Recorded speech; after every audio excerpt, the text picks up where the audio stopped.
Presentación del trabajo Estándares del Habeas Corpus.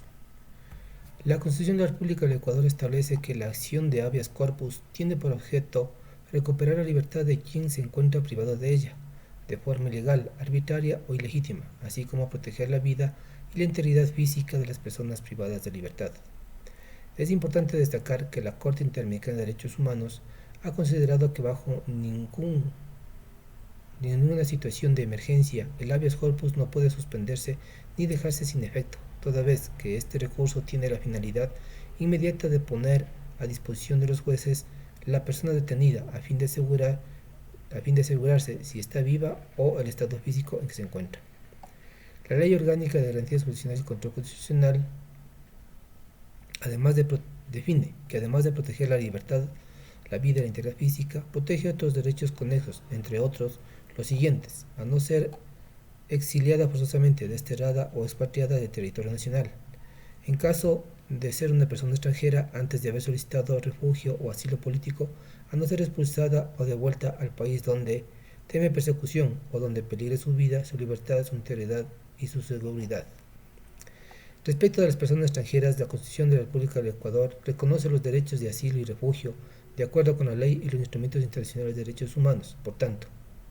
las personas extranjeras no podrán ser devueltas o expulsadas a un país donde su vida, libertad, seguridad e integridad o las familiares peligren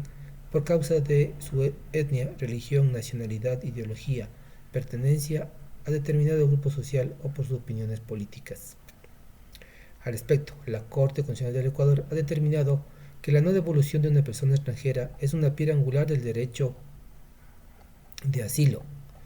y del derecho internacional de las personas refugiadas, siendo un derecho que no solo protege a las personas solicitantes de asilo o refugiadas, sino a toda persona independiente de su estado legal o condición migratoria.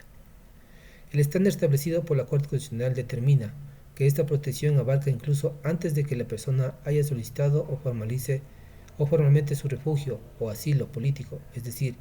que no requiere que la persona haya sido formalmente admitida en territorio nacional. Es pertinente indicar que este derecho protege a la persona frente a las distintas formas de devolución que pueden ser directas cuando la persona es enviada a un estado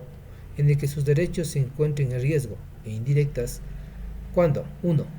La persona es devuelta a otro estado desde donde pueda ser retornada a su país de origen. 2. Cuando la devolución se ha dado mediante un acto administrativo o judicial. 3. Encubierta cuando la salida forzosa de la persona resulta de acciones o omisiones del Estado, o cuando éste apoye o tolere actos cometidos con otras personas con miras a provocar la salida de personas de su territorio. La Corte Constitucional ha establecido que las zonas de tránsito o internacionales